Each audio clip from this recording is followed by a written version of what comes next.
श्लोक 4. मन्यसे यदि तच्चक्यं मया द्रष्टुमिति प्रभो योगेश्वर ततो मे त्वं दर्शयात्मानमव्ययम्. अर्थ, हे योगेश्वर प्रभो, तशा प्रकारचे रूप पाहणे मला शक्य आहे असे जर तुम्हाला वाटत असेल तर तुम्ही ते आपले अव्यय स्वरूप मला दाखवावे अशी माझी विनंती आहे. विवरण. या श्लोकात अर्जुन अगदी अजिजीने, खरे तर शरणागत भावाने भगवंताला विनंती करीत आहे. त्याला भगवंताचे म्हणजे श्रीकृष्णाचे ते अद्वितीय रूप पाहायचे आहे. तशी त्याला अगदी उत्कट इच्छासुद्धा झाली आहे. यापूर्वी त्याने असे अद्भुत वगैरे काही पाहिले नव्हते. शिवाय त्याला असं वाटतं आहे की समजा भगवंताने ते रूप दाखवले तर ते मला ह्या साध्या डोळ्याने पाहता येईल का?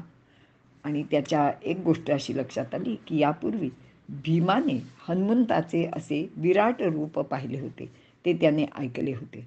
पण त्याच्या मनात लगेच असे येते की तो भीम आहे, त्याचे सर्व जगावेगळे आहे.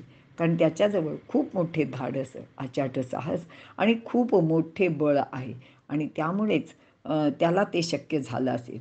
पण अर्जुन म्हणजे मी काही भीमासारखा घट्ट मनाचा वगैरे नाही आहे. मी अतिशय हळुवार वृत्तीचा आहे. म्हणूनच तो भगवंताला विनंती करतोय की मला पाहायचं आहे, पण ते मला बघता येईल की नाही हे मला कळत नाही आहे.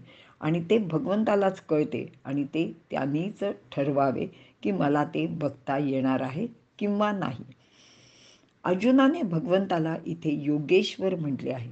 भक्तियोग, ज्ञानयोग, कर्मयोग, ध्यानयोग जेवढे म्हणून योग आहेत त्या सर्वांचा स्वामी भगवान श्रीकृष्णच आहेत. त्यांचे जवळ अलौकिक असे योग सामर्थ्य आहे. योगेश्वर म्हणजे योगांचा ईश्वर आणि योग म्हणजे अव्यक्त रूपापासून व्यक्त सृष्टी निर्माण करण्याचे सामर्थ्य किंवा युक्ती आणि त्या सामर्थ्यानेच हे विश्वरूप किंवा विराट रूप भगवंतांनी दाखवायचे आहे. यापूर्वी 10व्या अध्यायाचे 17व्या श्लोकात अर्जुनाने श्रीकृष्णाला योगीन असे म्हटले आहे. असे ते भगवंताचे रूप अविनाशी तर आहेच, पण ते अव्ययसुद्धा आहे. अव्यय म्हणजे ज्याच्यातून काही खर्च होत नाही, ज्याला शेवट नाही, ते अनंत, अमर्याद, प्रचंड असे विराट रूप अर्जुनाला पाहायचे आहे. अर्थात तसे ते त्याचे चर्मचक्षुंना पाहता येईल की नाही अशी ही शंका अर्जुनाच्या मनात आलेलीच आहे.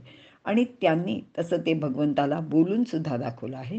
कारण तो म्हणतोय मन्यसे यदि तच्चक्यं मया द्रष्टुम.